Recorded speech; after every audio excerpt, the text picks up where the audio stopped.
To understand what socialism is, one must first understand what communism is. Communism is an economic system whereby the state owns the means of production. Means of production meaning capital. Capital meaning money, machinery, labor, land, and resources. Socialism is an economic system whereby the state owns the fruits of production. Fruits of production meaning revenues generated by the means. Revenues generated by the means is another way of saying taxes. Extreme of socialism was the Soviet system, communism. So there was no pricing structure, and it's a failed system. It can't work because prices are so important. So communism owns and confiscates the means and fruits of production, whereas socialism confiscates just the fruits of production in the form of excessive taxes. Socialist states in Europe, for instance, confiscate as much as 50% of the money citizens pay for retail products and services. This is the outrageous sales tax a socialist state demands. We interfere a lot, but we allow prices to adjust in the marketplace for the most part.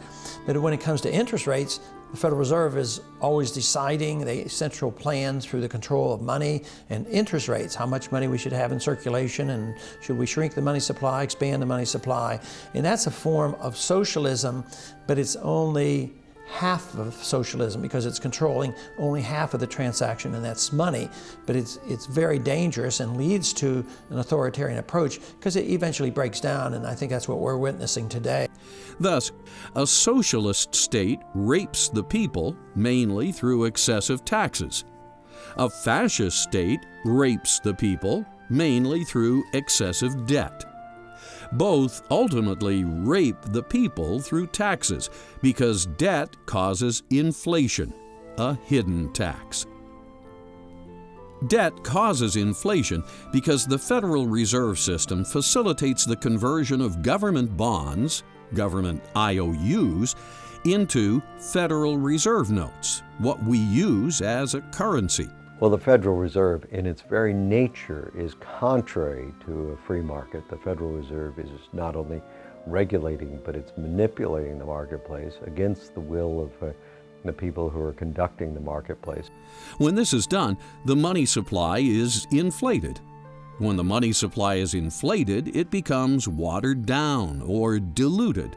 Just like stock, when a corporation authorizes and issues more stock, existing shareholders are diluted. When money is diluted, it has less purchasing power. When it has less purchasing power, prices rise because it takes more Federal Reserve notes to purchase a given product. When prices rise, it has the effect of a tax.